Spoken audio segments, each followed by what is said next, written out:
জাহাঙ্গীরনগর বিশ্ববিদ্যালয় কেন্দ্রীয় শিক্ষার্থী সংসদ জাকসু নির্বাচন অনুষ্ঠিত হবে 11 সেপ্টেম্বর।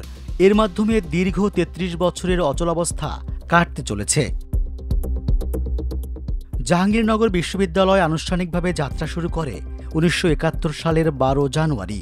পরের বছরই গঠিত হয় জাকসু। ওই বছরই এই শিক্ষার্থী সংসদের নির্বাচন অনুষ্ঠিত হয়।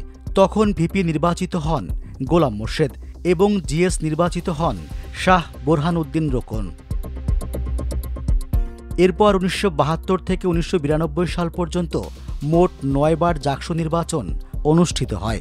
১৯৯০, ১৯৯১ ও ১৯৯২ সালে টানা ৩ নির্বাচনে ছাত্রদল জয়লাভ করে। সর্বশেষ ১৯৯২ সালে নভেম্বরের মতো জাকসু নির্বাচন অনুষ্ঠিত হয়েছিল। এই নির্বাচনেও ছাত্রদল একচ্ছত্রভাবে জয়লাভ করেছিল। তৎকালীন বিশ্ববিদ্যালয়ের শিক্ষকদের মধ্যে কয়েকটি গ্রুপ ছিল। শিক্ষক রাজনীতির প্রভাবে জাকসুর নেতৃবৃন্দ প্রভাবিত হয়ে ১৯৯৩ সালে তারা ক্যাম্পাসে অনাকাঙ্ক্ষিত ঘটনা ঘটালে জাকসু বন্ধ করে দেন তৎকালীন উপাচার্য। বিশ্ববিদ্যালয়ের কয়েকজন শিক্ষক ও তখনকার শিক্ষার্থী জানান, ১৯৯৩ সালের ২৯ জুলাই বিশ্ববিদ্যালয়ের সিন্ডিকেটের জন্য নির্ধারিত শিক্ষক প্রতিনিধি নির্বাচন চলছিল। ওই নির্বাচন বানচালের জন্য শিক্ষকদের একটি গ্রুপ জাকসুর প্রতিনিধি ও ছাত্রদের দিয়ে শিক্ষকদের ওপর হামলা চালায়। ওই হামলায় কয়েকজন শিক্ষক আহত হন। পরে জাকসু ভেঙে দেয়া হয়। এখন পর্যন্ত জাকসুর নির্বাচিত ভিপি ও জিএসের মধ্যে ২ জন হত্যাকাণ্ডের শিকার হয়েছেন।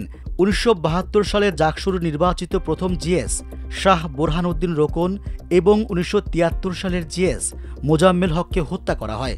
রোকন জাসদ ছাত্রলীগের নেতা ছিলেন। নারায়ণগঞ্জে দুর্বৃত্তের হাতে নিহত হন তিনি। এছাড়া ১৯৭৩ সালের জাকসুর জিএস মোজাম্মেল হককে আল বেরুনি হলের নিজ কক্ষে গুলি করে হত্যা করা হয়। মোজাম্মেল মুজিববাদী ছাত্রলীগের নেতা ছিলেন। তারা দুজনই হত্যাকাণ্ডের শিকার হন মূলত স্থানীয়ভাবে রাজনৈতিক কোন্দলে।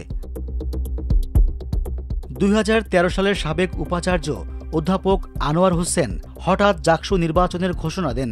ওই সময় এ নির্বাচন কেন্দ্র করে ক্যাম্পাসে ব্যাপক আলোড়ন সৃষ্টি হয়।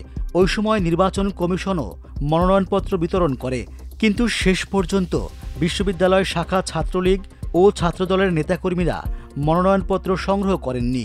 পরে এক বিজ্ঞপ্তিতে জাকসু নির্বাচন কার্যক্রম স্থগিতের ঘোষণা দেয়া হয় এবং ১০ম জাতীয় সংসদ নির্বাচনের পরে নির্বাচনের আয়োজন করা হবে বলে জানানো হয়। অবশেষে সেই নির্বাচন অনুষ্ঠিত হতে যাচ্ছে, তবে ১ যুগ পর ত্রয়োদশ জাতীয় সংসদ নির্বাচনের আগ মুহূর্তে।